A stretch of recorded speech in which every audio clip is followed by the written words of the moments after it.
ഈ വീഡിയോ ഒന്ന് കണ്ടു നോക്കിട്ടോ, ഇഷ്ടപ്പെടുമെങ്കിൽ ലൈക്ക് അടിക്കണേ.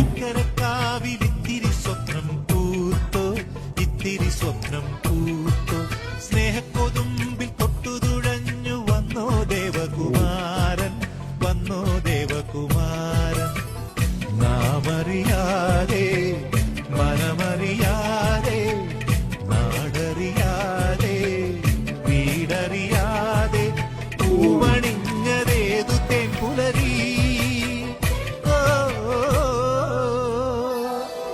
തങ്ക മനസ്സിൻ പീലിക്കടവിലെ താമരപ്പെൺ പൂവേ, എന്തായാലേ മറ്റുള്ളവരെ സന്തോഷിപ്പിക്കുകയാണ്. രാവണിത്തേരുണ്ടോ, ചന്ദനമേടുണ്ടോ, കൊട്ടാരക്കെട്ടുണ്ടോ, കാണാച്ചെപ്പുണ്ടോ, വേളി പൊന്നുണ്ടോ, തീരാ പൊൻകനവിൽ മായാജാലമുണ്ടോ. തങ്ക മനസ്സിൻ പീലിക്കട